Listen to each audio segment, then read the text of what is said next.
The Duke moved through the ballroom like a storm, every jeweled beauty waiting to be chosen. But he walked past them all, past the diamonds, past the silks, until he stopped in front of her, the girl in the plain gown, half hidden in shadow. Gasps ripped through the hall. Fans snapped shut. Her? He bowed, his voice carrying like thunder. "Will you dance with me?" And in that single heartbeat, the world demanded an answer. Why her? Out of every glittering woman in the room, why her? The chandeliers blazed with 1,000 flickering lights, scattering golden brilliance across the marble floors of the grand ballroom. Music drifted in the air, violins swelling, laughter echoing, gowns sweeping in glittering cascades of silk and satin. Every corner of the room seemed to sparkle, except for the dark alcove where Alison stood, half hidden behind a column, the rough hem of her plain grey gown brushing against her ankles. Her stepsisters shimmered beneath the light, jewelled combs woven into their hair, voices pitched high as they giggled for attention. They swirled across the floor with practiced grace, always aware of who might be watching. She, meanwhile, remained in shadow, her only adornment the bruising weight of humiliation. It wasn't that she didn't belong to this world, she had been born into it. But the moment her mother died, her place was stripped from her. Her inheritance seized, her gowns claimed, her invitations stolen. The whispers spread fast. She was the poor one now, the plain one, the unwanted one. She had been told to stand back tonight, to smile only if spoken to accept that she was unworthy of a dance. Her stepmother's voice echoed in her memory. "Do not shame us with your presence. No man will want you. Stay hidden and be grateful I let you come at all." The words pressed against her chest, but she forced her shoulders back. She would not cry, not here, not while they looked for cracks in her armour. She fixed her gaze on the dancers, swallowing the ache of longing that rose each time a young woman was swept into strong arms and twirled beneath the chandeliers. That had once been her dream, to be chosen, to be seen. But dreams were dangerous things when you were forbidden even the chance to try. Laughter rang out nearby. One of her stepsisters, draped in emerald silk, caught the eye of a passing gentleman. She leaned toward him, her voice loud enough for Alison to hear. Poor Alison, doesn't she look like she wandered in from the servants' quarters? Imagine thinking she belongs here. The man chuckled, and Alison's cheeks burned. She gripped the folds of her gown tightly, willing herself not to move, not to react. Around her, society danced on, oblivious to her bruised pride. And yet, beneath the glitter, something was shifting. The whispers began as a murmur at the edges of the room, spreading quickly like a fire catching in dry brush. He is here. The Duke has arrived. Carson. The name fell from painted lips with reverence, with longing, with fear. Alison's heart stumbled in her chest. She had heard of him, of course. Everyone had. The man whose fortune outshone kings, whose power silenced rooms, whose past betrayal had turned him into something untouchable. He was said to be cold, unyielding, yet women still dreamed of him. For if he chose you, you would become untouchable too. The violins faltered, the dancers stilled, and the air itself seemed to bow to the gravity of his presence. Alison shifted, craning her neck around the column, her breath held tight as if the very act of looking might brand her reckless. The doors at the top of the staircase opened. He entered. Carson. Tall, broad-shouldered, every step precise with the authority of a man who owed the world nothing and commanded everything. His dark coat was cut perfectly to his form, the gleam of his cufflinks catching the light as if even gold bent itself to honour him. A hush rippled through the crowd, as though even the chandeliers dimmed in deference. Women clutched at fans, hearts racing, eyes wide with desperate hope that his gaze might fall upon them. Alison's pulse hammered in her ears. She told herself to look away, to retreat back into the shadows where she belonged. Yet she couldn't. Not when the entire room had frozen, not when power itself had just walked through the doors. Her stepsisters, shimmering in their silks, surged forward into the crowd, smiles plastered wide, laughter too bright. "He must see me," one whispered sharply. "He will see me," said the other. Their hunger was almost tangible. They wanted him not for love, but for the crown his name bestowed, the life his wealth promised. Alison pressed tighter against the column, her heart caught between fear and yearning. She told herself it had nothing to do with her. Men like him did not see women like her. She was invisible. She had always been invisible. And yet, something deep inside whispered that invisibility did not shield you forever.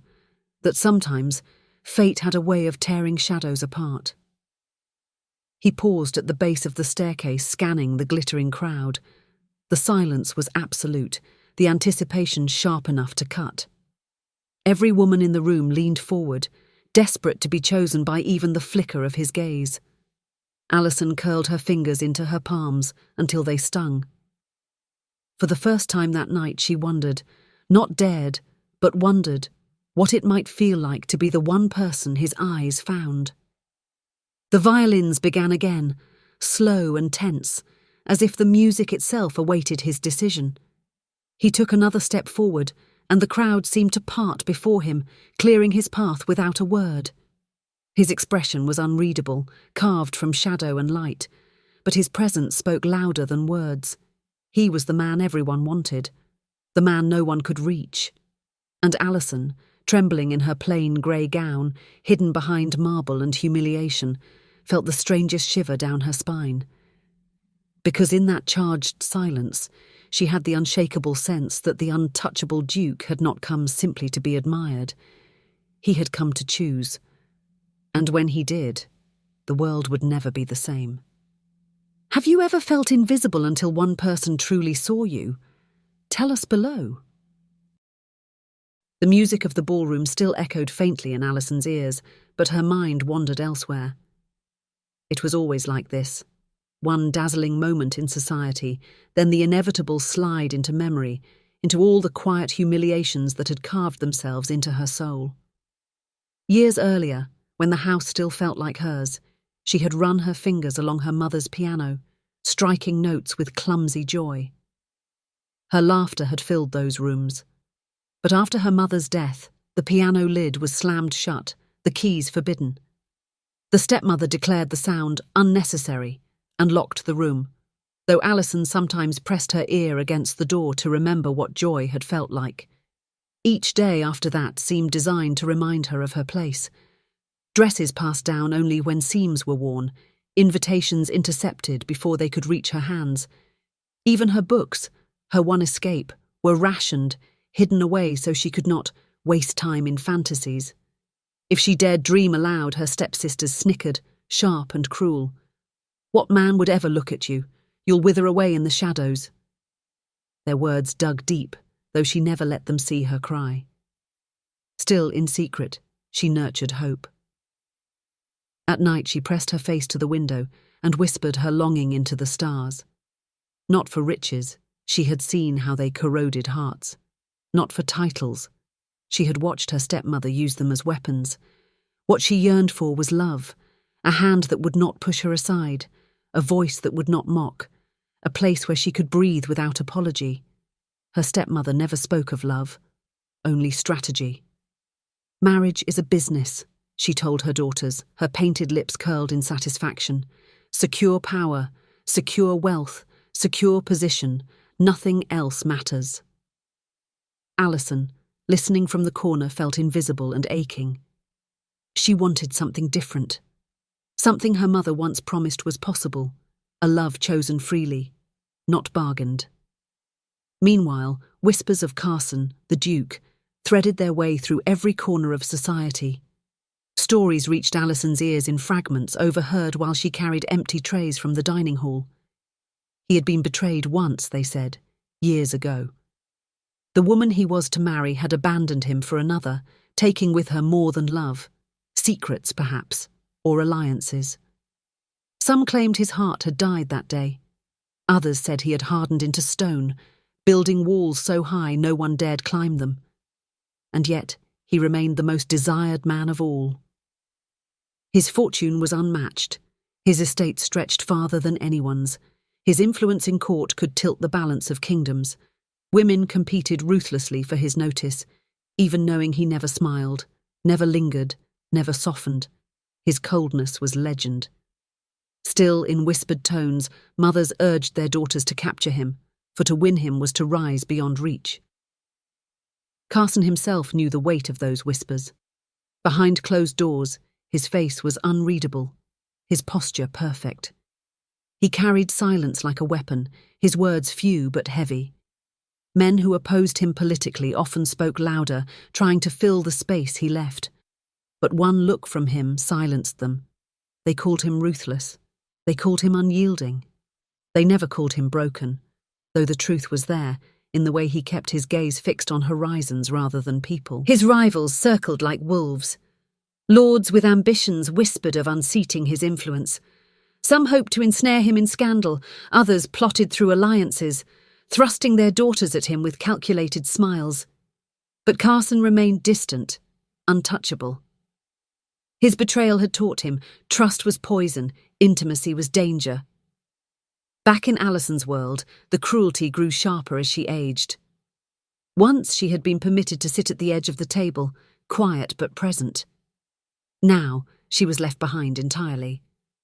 Her stepsisters blossomed into the jewels of society, parading in gowns purchased with the wealth that should have been hers. She was forced to serve as their shadow, adjusting sashes, carrying parcels, smoothing tempers. At home, they rehearsed laughter in the mirror, mocking Alison as they compared her plain reflection to their painted perfection. "You'll never dance in those halls," one sneered as she brushed powder across her cheek. "Better get used to being invisible." But Alison had her moments of rebellion. When no one watched, she stole through the gardens, her skirts trailing dew as she imagined what freedom might taste like. She traced her mother's initials carved into the stone bench and whispered promises that she would not let bitterness consume her. Even in her quietest despair, a spark remained, fragile but burning. That spark clashed violently with her stepmother's schemes. The woman lived for control, her ambitions stretching as far as Carson himself. She plotted alliances, shifting her daughters like pieces on a chessboard. She sharpened their charm, their smiles, their dances, all with one goal: catch the Duke, secure the prize. Alison was not a daughter in this game. She was a liability to be hidden. On the rare nights when Alison glimpsed herself in the cracked mirror of her chamber, she asked silently, "What if there is more to me than this? What if someone saw?" And so, as the whispers of Carson's arrival spread through society, she listened from the shadows. She heard of his cold gaze, his measured words, his refusal to bend. She wondered if someone who had been broken by betrayal could ever recognize the brokenness in her. Two shadows in different worlds, one cast aside, one closed off. Could such souls see each other when no one else did? The thought terrified her. It thrilled her. It kept her awake at night, heart pounding, cheeks flushed in the dark. In the ballroom that evening, as Carson's name spread like fire, Alison felt that spark inside her flare brighter, even against the weight of humiliation. She remembered her mother's voice, soft and certain. "One day, someone will see you for who you are, and that will change everything." What Alison did not yet know was that Carson's eyes were searching for something too, something genuine, something unpolished and real, untouched by schemes, and fate, cruel and tender, had already set its pieces in motion. Would you risk everything for love if society told you it was impossible? Share your thoughts in the comments. The ballroom glowed like a living jewel, alive with music and perfume and the glitter of chandeliers that cast their brilliance on 100 expectant faces. Women fanned themselves quickly, cheeks flushed with anticipation, while men straightened their coats, eager to be seen in proximity to power. The very air seemed to hold its breath as Carson descended the staircase, every step deliberate, every glance measured. His presence commanded the silence, his reputation filling the space before his voice ever could. Alison remained where she had always been, half hidden by a column, clutching the folds of her plain grey gown. She could feel the blood pounding in her ears, could feel the mocking eyes of her stepsisters flicking her way even as they arranged themselves to best catch the Duke's gaze. Their dresses shimmered with jewels stolen from the inheritance that had once been hers, their painted smiles wide and practiced. Carson's eyes swept the room, dark and unyielding, like a storm rolling across the horizon. He paused briefly on the jewelled ladies who pressed themselves forward, each desperate to catch even the flicker of his attention. They leaned closer, angled their shoulders, let practiced laughter spill into the tense air. But he did not linger. His expression remained carved in stone, his gaze moving past them with no more weight than a shadow. The whispers began to stir, growing into a current that swirled around the room. He hasn't smiled once. Not even for Lady Marisol. Do you think the rumours are true? That he will never choose? Alison told herself she should look away. This was not her world. It had never been her world, not since her mother's death had stripped her of everything. But as Carson's gaze shifted, she felt the strange certainty that something was about to break, the air, the silence, perhaps even her life. And then his eyes found hers. It was not the glance of a man searching for beauty alone. It was deeper, sharper, as though he were peeling away the crowd's glitter to see what lay hidden underneath. In Alison, he did not see jewels or paint or a calculated smile. He saw honesty, the rawness of someone who stood where she did not belong, who had been humiliated and yet still held her head high. The rest of the ballroom paraded illusions. Alison's silence, her restraint, her quiet strength set her apart. Carson's chest tightened with something he had not expected. For years he had been surrounded by women eager to play parts, eager to feed ambition. He had learned to despise it. But here was someone who did not reach for him, who tried instead to fade, as though her very existence was an apology. There was no hunger in her eyes, no performance, only a wounded dignity, bruised but unbroken. It struck him harder than the prettiest smile ever could. The whispers sharpened as he began to move. Where is he going? He passed Lady Estella without a word. Surely not. Surely he isn't.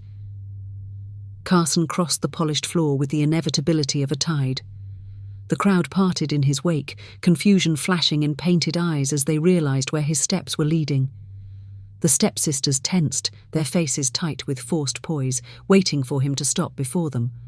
But he did not stop. He moved past, and past again, until the hush of the ballroom grew stunned and electric. Alison's breath froze in her throat as he came to stand before her. For a moment the world itself seemed to halt, the music faltering, the dancers holding still. His eyes, cold to everyone else, were locked on her, unyielding and intent. She felt as though she had been stripped bare, her soul exposed in that gaze. He extended his hand. "Will you dance with me?" His voice was low, commanding, yet carrying a softness no one else would believe possible. Alison's lips parted, but no words came.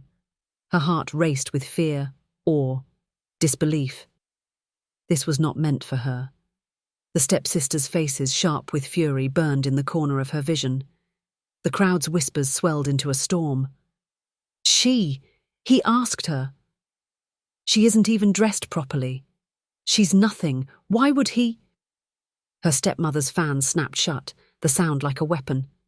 Rage glinted in her eyes, barely masked beneath a brittle smile.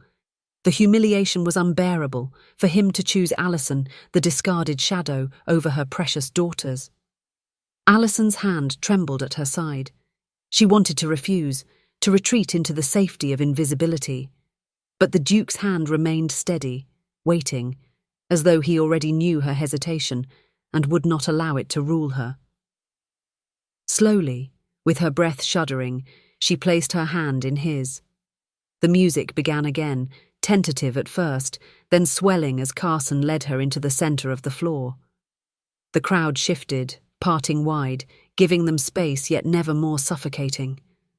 Eyes followed every step, every movement, every turn.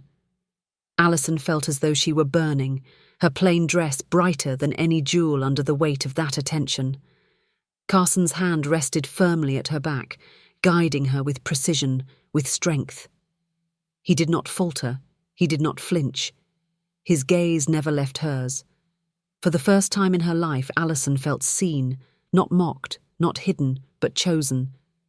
And yet, her fear remained. This choice was perilous. To be noticed by him meant becoming the centre of society's scorn.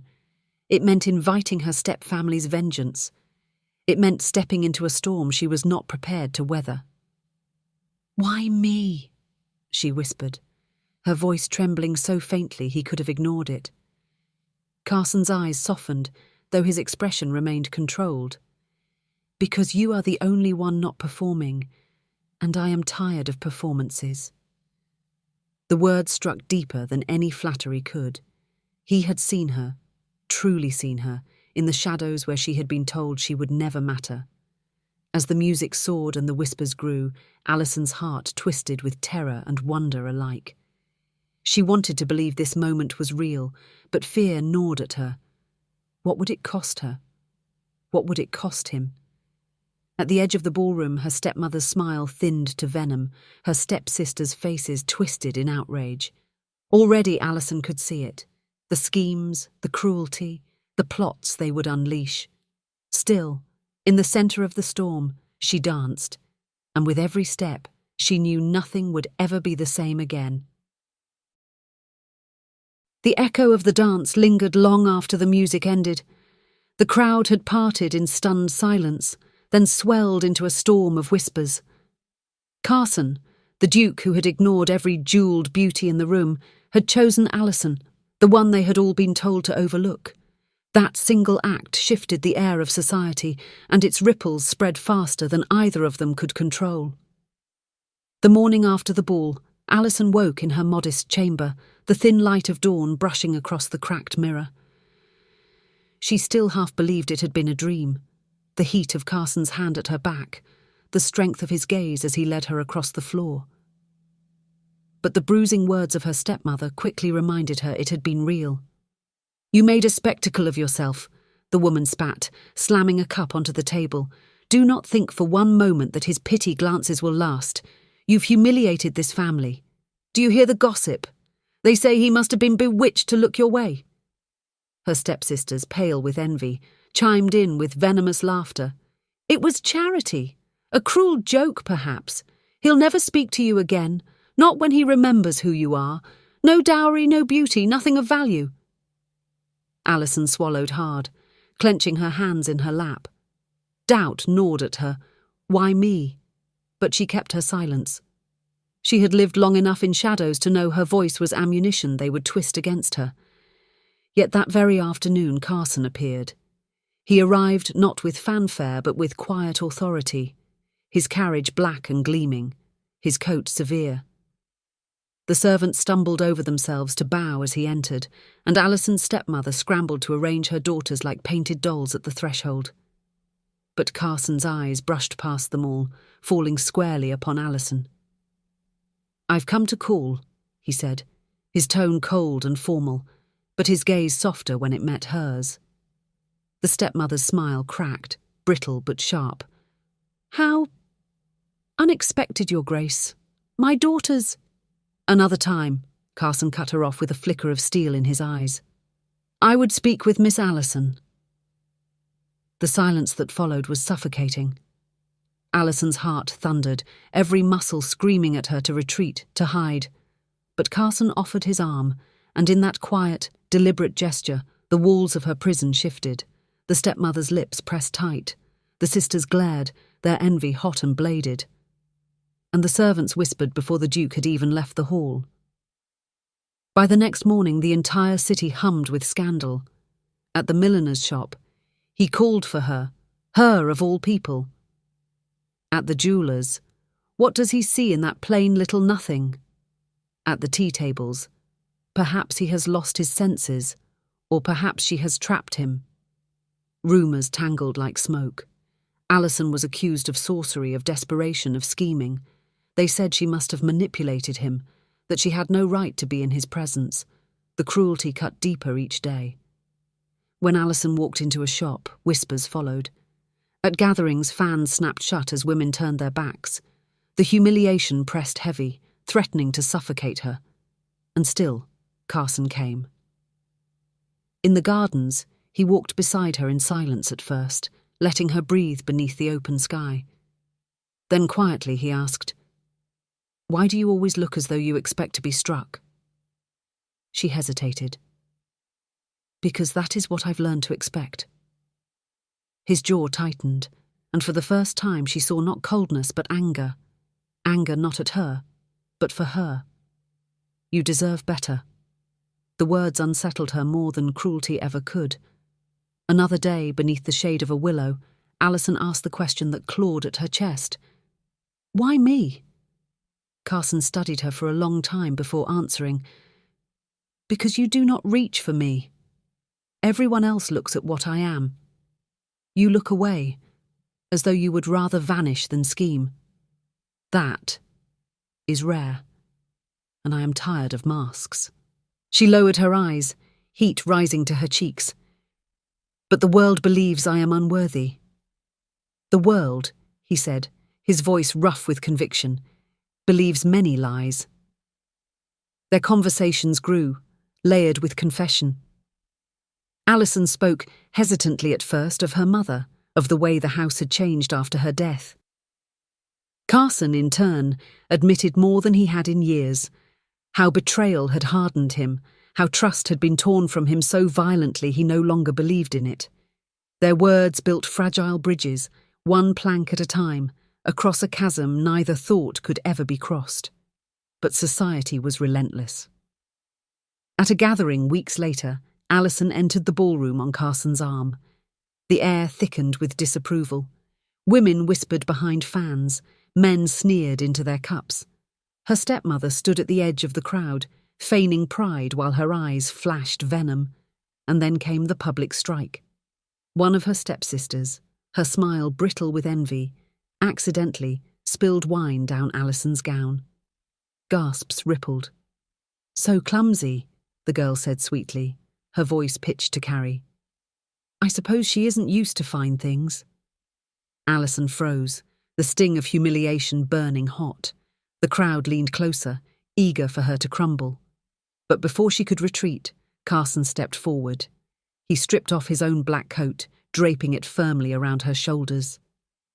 "She wears what she chooses," he said, his voice deep, unyielding, "and she is finer than any of you could hope to be." The room went still. Alison's throat tightened with tears she would not allow to fall. He had defended her, not as charity, not as pity, but as truth. That night, as he walked her back to the carriage, their silence hummed with unspoken words. When their eyes met, the air between them crackled, too heavy with longing to ignore. His hand lingered against hers, his control taut, his breath rough.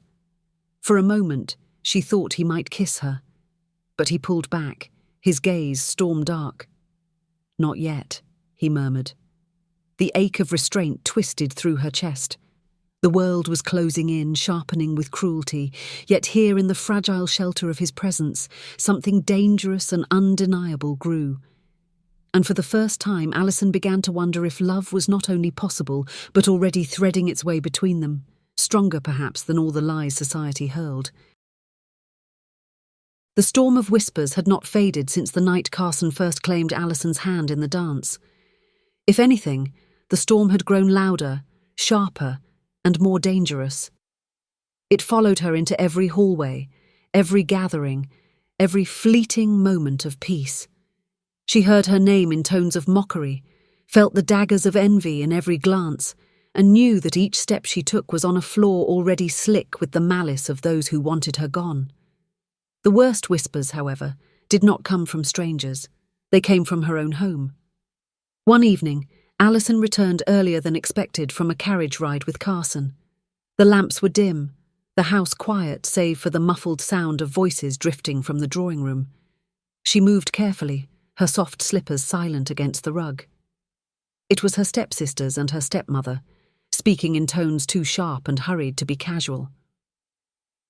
"He may favour her for now," her stepmother hissed. "But favour is fleeting. Do you not see? The more he chooses her, the more the court will laugh at him. Let him tie himself to a girl of no name, no dowry, no beauty. His rivals will eat him alive." "And when they do?" one sister asked eagerly. "We will be waiting," the stepmother replied. "We will whisper at the right ears, ensure the court knows the girl manipulated him. He will be ruined for his folly, and we will rise from his ashes. The Duke will fall, and our family will profit." Alison's breath caught, her hand flying to her mouth to stifle the sound. They did not merely despise her, they meant to destroy him through her. Each cruel word dug like a blade into her chest. For the first time she understood the depth of their malice. Her downfall was not enough. They wanted Carson's as well. She stumbled back into the hallway, her knees weak. She should warn him. But what if he thought her paranoid, or worse, complicit? Doubt raged inside her, choking her. Later that night, when Carson called upon her, she could barely meet his eyes. He noticed at once. "You are trembling," he said quietly as they walked through the moonlit gardens. "What burdens you?" She hesitated, the words heavy in her throat. But the memory of her stepmother's venom forced her forward. "They mean to use me against you, my stepfamily. They believe that if you favour me, the court will see you as weak. They plan to ruin you with whispers. Whispers that I manipulated you." Her voice cracked. "I fear they will succeed." Carson stopped walking. His face was unreadable, but his eyes darkened, a storm brewing in their depths. For a moment she feared she had confirmed his worst suspicions, that he would look at her and see betrayal, see poison. But instead he let out a slow, ragged breath. "So it begins again," he murmured, his voice low with remembered pain. Alison frowned. "Again?" He turned to her, and for the first time the mask slipped. His hand tightened at his side, his jaw clenched. "Years ago I was engaged. To a woman I trusted, a woman my family believed would secure our place. She smiled at me in the light and betrayed me in the dark. She sold secrets to my enemies. When she left, she took more than her dowry. She took my faith. The scandal nearly destroyed us. Since then I have trusted no one, loved no one, until now." His words struck her like thunder. She stared at him, her heart twisting. The cold Duke, the untouchable man society worshipped from afar. Beneath the steel of his armour was a wound as deep as her own. Quietly she whispered, "And yet you still look at me as though you see something worth believing." His gaze softened, fierce and tender all at once. "Because in you, Alison, I see no mask, no hunger, only truth, and it terrifies me more than any rival ever could." She felt the sting of tears, but for once she did not fight them. "I am afraid too," she confessed. "Afraid that loving you will destroy you. Afraid that I am not strong enough to weather what the world will do to us." He reached for her hand, his grip firm and unyielding. "Then we will weather it together." The vulnerability between them was like a flame in the night, fragile, dangerous, but burning with an intensity that could not be denied. In that moment, every barrier broke. The Duke, who had sworn never to trust again, and the girl who had been told she was nothing, stood together in the fragile, perilous beauty of something real. But the stakes had shifted. No longer was this merely about whispers or humiliation. Their love threatened to topple the careful balance of power in society. Carson's rivals waited, circling, eager to strike at the first weakness. Alison's stepfamily sharpened their knives, ready to wound at any opening. And yet, as the moonlight cast silver across the gardens, Carson bent closer, his forehead resting against hers. "I would rather be ruined with you than be safe without you," he whispered. Alison's breath shuddered, her heart caught between terror and hope. For the first time in her life, She believed she might not be invisible. She might be seen, chosen, cherished. But in the shadows of the garden, unseen eyes watched, and the plot against them was already in motion. Would you risk everything for love if society stood against you? Comment your thoughts. The candlelit ballroom should have been a place of music and beauty, but on this night it felt like a stage set for cruelty. The chandeliers gleamed, gowns rustled, laughter sparkled, but beneath it all, whispers coiled like smoke, waiting to strike. Alison stood at Carson's side, his presence a steady anchor, and yet she could feel the tension sharpening around them. Every fan that fluttered, every gaze that lingered, carried the same unspoken question. Why her? Her stepmother had planned this moment with precision. For weeks she had sown seeds of poison into the ears of society, letting them sprout into tangled vines of rumour. Alison was a manipulator, they said. She had trapped Carson with false innocence, schemed her way into his notice. Each whisper wound tighter until the crowd's suspicion became truth in their minds. The first strike came as the music paused for the toast. A gentleman stepped forward, Lord Grady, one of Carson's political rivals. His smile was polished, his tone dripping false charm. "Your Grace," he said loudly, lifting his glass, "we are astonished, truly astonished, by your sudden affection for a young woman who, forgive me, seemed hidden from society until your gaze fell upon her. Such fortune, such surprising fortune." Laughter, thin and sharp, rippled through the crowd. Alison's face burned. Carson's jaw tightened, but he did not respond. Her stepsister moved next, gliding gracefully into the silence with a look of false pity. "Indeed astonishing. I confess, I never thought my poor sister capable of such charms. She has always been so quiet, so meek. Who knew she carried such influence over a duke's heart? One wonders if it is love, or something else entirely." The words cut like glass. Gasps echoed, some stifled behind gloved hands, others let loose with cruel delight. Alison felt the sting of 100 eyes piercing into her, judging, condemning. Her stepmother smiled faintly, the smile of a predator who had cornered its prey. "Society must guard itself," she said smoothly. "For if a girl of no dowry, no standing and no refinement can ensnare even the most powerful of men, what safety is left for the rest of us?" The final blow landed with cruel perfection. Another rival, a lady draped in rubies, leaned close to whisper loudly enough for all to hear. "They say she learned her tricks in secret. A spell, a potion, some art to bend a man's will. What other explanation is there?" The ballroom erupted. Whispers became accusations, laughter turned savage. Faces blurred before Alison's eyes. Her body felt frozen, her breath locked in her chest. She turned to Carson. Surely he would speak. Surely he would defend her as he always had. But instead, she saw the storm in his gaze, the same storm he had confessed to her in the gardens. Betrayal haunted him still, an old wound torn open anew. Doubt flickered in his eyes, sharp and merciless. "Alison," he murmured, his voice low, strained. "Tell me this is false." Her heart cracked. "Of course it is false," she whispered, desperate. "You know me." But the silence stretched. His jaw clenched, his shoulders rigid, his eyes locked not on her, but on the swirling crowd. Fear had him in its grip, dragging him back into the past. And then, in a voice cold enough to freeze her blood, he said, "I cannot do this here." He stepped back. The space between them yawned wide, a chasm deeper than any she had known. The Duke who had claimed her before the world, who had whispered that he would weather every storm beside her, now left her standing alone in the glare of 100 watching eyes. The humiliation was complete. Her stepmother's fan snapped open, hiding her triumphant smirk. Her sisters exchanged looks of vicious glee. The rivals murmured with satisfaction, circling like vultures.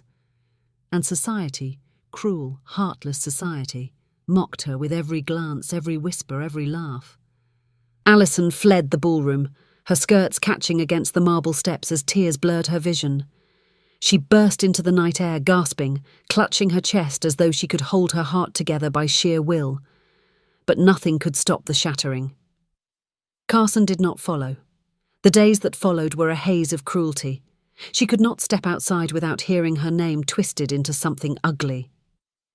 At the market, women turned their backs. At church, she felt the stares like knives in her spine. Even the servants whispered when they thought she could not hear. Her stepmother basked in her victory, speaking sweetly to guests who came to gloat. "Poor Alison," she would say with feigned sympathy. "She meant well, I'm sure, but some girls are not made for society's light." Her stepsisters laughed openly now, no longer needing to hide their contempt. "Did you think a duke could love you?" one sneered. "You are nothing, and nothing you will remain." Alison's chamber became her prison. She lay awake at night, staring at the cracked ceiling, the echoes of her dreams mocking her.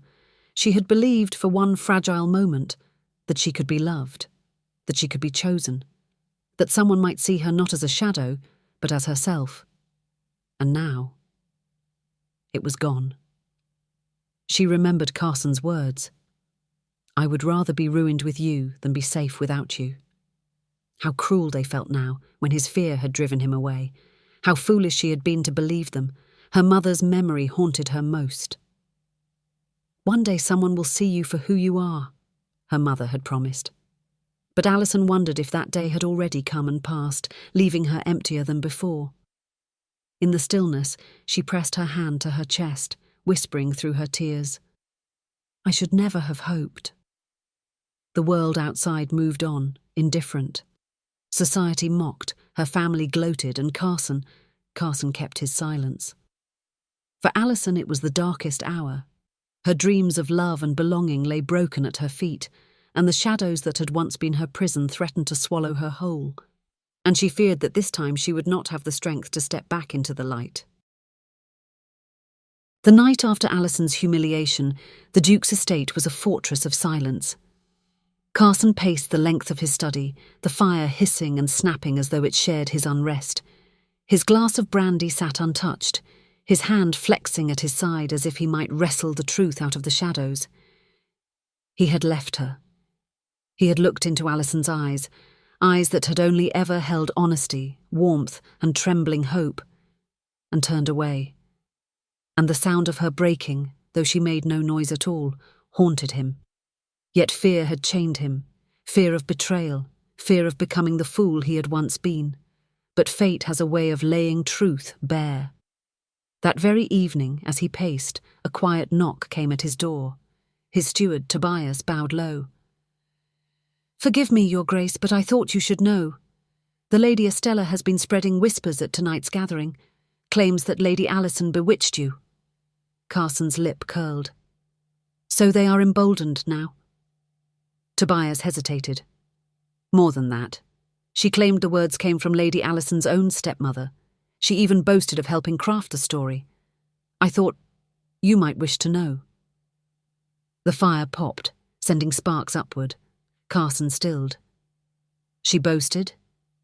"Yes, Your Grace. She said it was a stroke of genius, that the girl was gullible enough to walk right into ruin." The truth struck him like lightning. His chest tightened as memory surged, the look in Alison's eyes when she warned him of plots, the trembling in her voice when she confessed her fear. He had doubted her, and in doubting, he had abandoned her to the wolves. "No," he whispered, his voice rough. "She never betrayed me. I betrayed her." Carson turned to the window, the cold moonlight cutting across his features. The ghost of his past fiancée's treachery had blinded him, made him believe every love was a trap waiting to spring. But Alison was not a mask. She had never worn one. From the first moment she had been truth, and he, in his cowardice, had broken her. The weight of it crushed him, but beneath the shame, something fierce began to burn. He could not lose her, not to his fear, not to their cruelty. Across town, Alison sat in her small chamber, staring at the pale dawn light creeping through the curtains. Her gown from the ball hung discarded, a painful reminder of what she had lost. She had cried until her eyes ached, until her throat was raw. Now there were no tears left, only a hollow ache and a new, fragile resolve. She would not beg, not for society's approval, not for Carson's forgiveness. She rose, washed her face and smoothed her plain dress with steady hands. If she was to be invisible again, she would at least choose invisibility on her own terms. She whispered to herself, "They cannot take my dignity. That much is mine to keep." But the ache lingered. Part of her had believed Carson's promise. Part of her had thought he might truly see her. And though she tried to bury that part, it throbbed like a wound that refused to close. By midday, the whispers in the city grew. Rivals congratulated themselves on the Duke's silence, her stepfamily boasted of their cleverness, and the society pages prepared to write her name into scandal. But then, the doors of the Grand Assembly Hall burst open. Carson strode in, his dark cloak sweeping behind him, his expression carved from storm and fire. Conversations stilled, fans froze mid-wave, and heads turned with collective shock. The Duke, who had withdrawn, who had seemingly abandoned the girl who clung to nothing but dignity, now stood in defiance before them all. He did not look at them. He looked for her. Alison had not meant to be there. She had gone with her stepfamily only because her absence would have been one more weapon for them to twist. She sat quietly at the edge of the room, her presence ignored when the murmurs swept through. And then she saw him. Carson's gaze cut through the crowd, and when it found her, it was as though the air between them ignited. He moved forward, ignoring the rustle of gowns and the hiss of whispers. Every step was a declaration. Every heartbeat said, "I was wrong. I will not fail you again." He stopped before her. For a moment, silence pressed down, society holding its breath. And then, in a voice that carried through every corner of the hall, Carson spoke. "Lady Alison has been accused of schemes and falsehoods," he said, his tone ringing like steel. "Let it be known, the schemes belong to others. I have uncovered the plots of those who sought to ruin her, to ruin me through her. But I will not bend to lies, I will not bow to fear, and I will not let the woman I love stand alone." Gasps rippled. Her stepmother stiffened, her stepsisters paled, rivals shifted uncomfortably. But Alison could only stare at him, her breath caught in her chest. Love. He had said it openly, boldly, as though it were not a shame but a crown. Carson dropped to one knee before her, not the cold, proud Duke, but a man stripped bare of pride, humbled by truth. His eyes lifted to hers, raw and unguarded. "Alison," he whispered, just for her. "Forgive me. I let fear blind me. But I see you now, and if you will still have me, I will stand against them all. I will not leave you again." Her heart trembled, torn between disbelief and the fragile flicker of hope. She had thought him lost to her, thought herself a fool for believing in him. But here he was, before the world, risking everything to claim her once more. Alison's voice was soft but steady. "Do not kneel to me, Carson. Stand with me. That is all I ever wanted." And when he rose, taking her hand in his, the hall erupted in scandalized uproar, but neither of them heard it. For in that moment their bond, battered and bloodied, began to mend. Would you forgive someone who hurt you out of fear if they came back ready to fight for you? Share your thoughts below. The great assembly hall had not yet caught its breath from Carson's shocking act. Gasps still rippled like waves across the crowd, fans snapped open and shut in frantic rhythms, and whispers burned hotter than candle flames. The Duke of Ashbourne, who had been untouchable in his coldness for years, now stood before Alison with his hand clasped in hers. The image alone was enough to set society ablaze. But Carson was not finished. He had knelt, he had confessed his fear, and he had asked for her forgiveness. Yet his voice, now rising, made it clear that this night would not merely be about their reunion. It would be about truth. "You have watched her be mocked," he declared, his tone cutting through the air like a blade. "You have feasted on lies whispered by those who sought power at any cost. But I tell you now, those lies end tonight." Alison's stepmother stiffened, her painted smile faltering as every eye swung to her.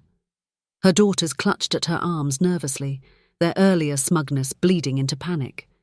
Carson's gaze was a storm fixed on them. "Lady Prissel," he said to Alison's stepmother, his voice ringing with icy clarity, "you thought yourself clever, weaving falsehoods to turn society against Alison, to turn me against her. You poisoned ears with slander, claiming she bewitched me, trapped me, manipulated me. But I know the truth. Your own allies betrayed you with their boasting. I have letters, overheard confessions, and witnesses who will stand against you. Your schemes are exposed, and they will cost you everything." A sharp gasp rippled across the hall. Nobles who had once smirked now recoiled, eager to distance themselves from the disgraced family. The stepmother's fan shook in her hand, her lips opened, but no defense came. She was caught, naked before society. The eldest stepsister burst out, voice shrill with desperation. "He lies! He favours her because she bewitched him. No man of sense would choose her." Carson silenced her with a glance so cutting she faltered mid-word. "Enough. No man of sense would choose cruelty, envy, and deceit over truth. Alison is worth more than all your jewels and titles combined because she stands without disguise. She is what none of you dare be, honest."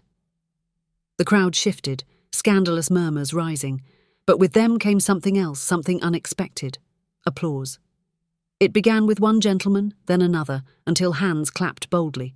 Some still hissed behind fans, but the tide had turned. The spectacle had become a reckoning, and Alison stood at the heart of it, no longer the outcast, but the vindicated. Her stepmother paled, her fan dropping uselessly to the floor. The sisters clung to her, their faces twisted in humiliation. The power they had wielded so cruelly for years was gone, shattered in a single night. Carson turned back to Alison. His expression, softened now, was not for society, but for her alone.